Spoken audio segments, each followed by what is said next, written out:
Hello, people of New World. It's me, Lamani, and welcome back to the channel. And today we're going to talk gold making with the leaderboard patch and how you can make gold with the leaderboards. Most simply put, we're going to be using Gamer Sweat, some hot piping Gamer Sweat to get this going. Enjoy. So by now, if you haven't, head over to modes, click leaderboards, and scroll through the various PvP and PvE and just open world leaderboards there are. Specifically with this video, we're going to be talking PvP things and I guess some PvE too.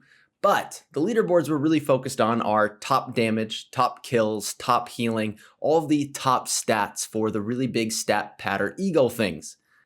Now, how is this leaderboard going to actually make you gold if there's no items associated with it and I'm just talking about Gamer Sweat?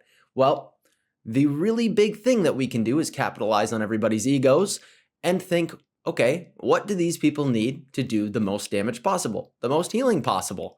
Well, one of the big things is consumables, and a lot of them, specifically straight stat consumables for people using focus, dex, or int.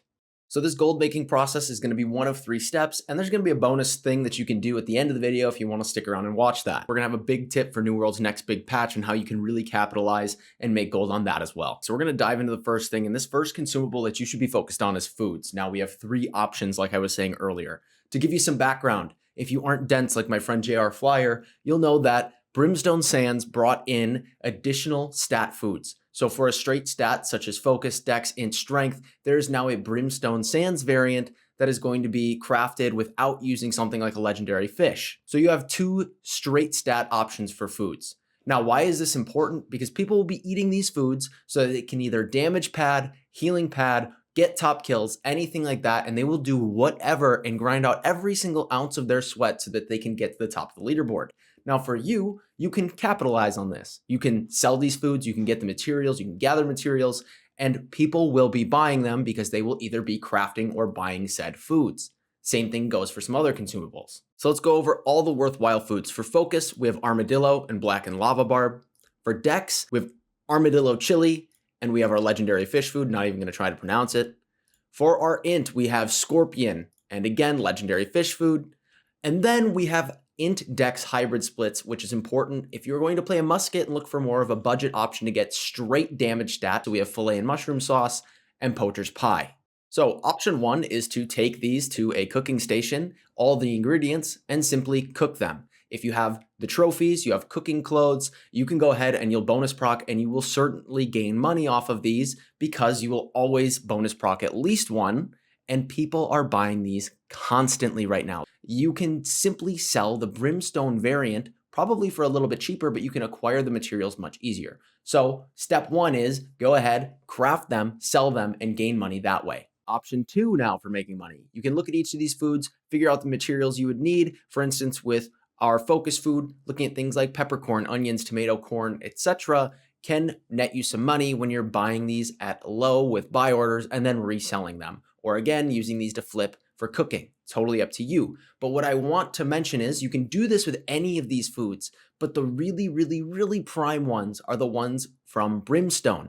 All of these will be using something like fish sauce. This is why fish roe is much more expensive now, but if you can flip it into fish sauce or even just buy the roe cheaper, whatever you want to do, this is one that is going to constantly sell over and over and over again.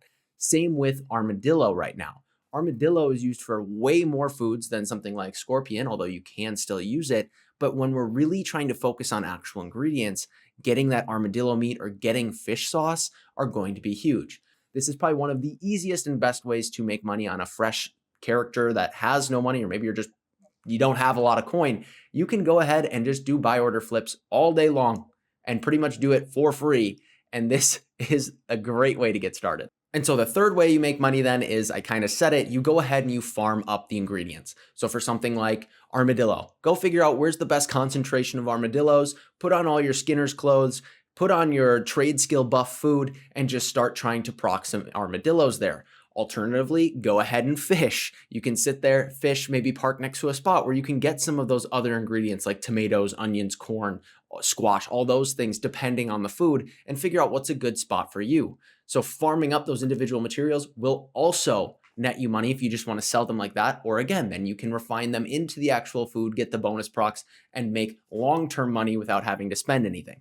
My tip for you when you're trying to sell this food and looking at your server is look at each variant of the food. Again, you should know now that there are 2 of a straight stat, single stat food. So 2 focus, 2 dex, 2 int because of the brimstone things. Check both foods. Whatever one is selling for less, that one is probably going to be one that is consistently selling. Next up, we have honing stones. Specifically, if people are really trying to min-max for damage and getting kills, they're going to be going with the powerful or the strong variants. Now, you might have realized that recently Obsidian Voidstone, Death Quince, and Fire Quince have all increased in price.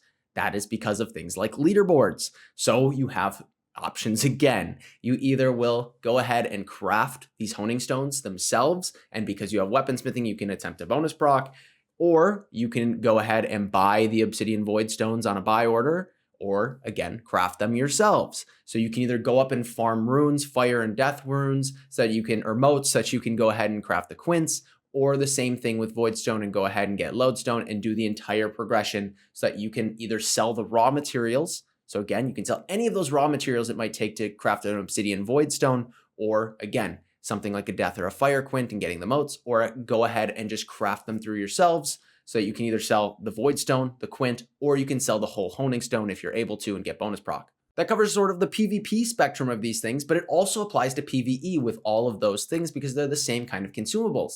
Now, what I will say with PvE is think about what is the mutator this week and what coatings can I sell? Sell the highest tier of coating because people will be paying for more because people will be running more and more and more and more of them because they're trying to get speed run times. This is one that will switch each week. So if we look at something like right now, it's a last week, you can get ancient coatings and just start selling them because everybody, including healers, are going to want to have coatings on so they can push damage faster and get through the expedition quicker. Use this to your advantage. Think about all the aspects of leaderboards. I know this is just the PvP and the PvE end, but think about any leaderboard that somebody might be wanting to push, whether it's for skins, clouts, ego, whatever it is, and think about how do they actually get there and use that to your advantage to either get the raw materials, again, craft, put buy orders in, or craft something so that you can get some gains off of it. That's how you're going to be making money with the leaderboards. That's the leaderboard thing. Now let's talk about how you can make money with the next patch that's coming as far as perk balancing. Right now, the typical way to make a bunch of money has been daily cooldowns and then you gamble gear, roll gear. While that still works and people will still pay a decent price, you may notice that on every single server in the game, Phoenix Weave, Runic Leather, Asmo, pretty much anything, and then all of its parts like infused leather, orichalcum ingots, infused silk, everything is significantly cheaper than what it normally is. That is because everybody is waiting to craft those big items until the next patch comes out and we know what is the state of balancing and what kinds of things we should roll. So with that being said, here's your bonus tip. You should be crafting your daily cooldowns as much as you possibly can and do not sell them. Do not sell them right now because you will be making significantly less money. Now, how do we actually pivot this into making a ton of money come the patch? Put in buy orders for all of the materials that would be used to make daily cooldowns, but also start putting in buy orders for daily cooldowns themselves. You will make money guaranteed. It's just going to take some time. Now, the only other thing is you could be stockpiling all of these daily cooldown materials then, and then you go ahead and gamble on perk update day and figure out, okay, here are the best builds, here are the best perks and things like that. And then you craft the gear and sell it for gold cap because everybody's going to want those brand new shiny pieces so that they can have best in slot right away and people have tons of gold to print. All right, so that's all I have for you. I hope you enjoy. I hope this helps. If you need anything, let me know. If you need any help on builds or anything like that, go head on over to the Icy Veins where we're getting some of those guides going. But as always, thank you for watching. Thank you for listening. And thank you to every single one of you for being you. Peace.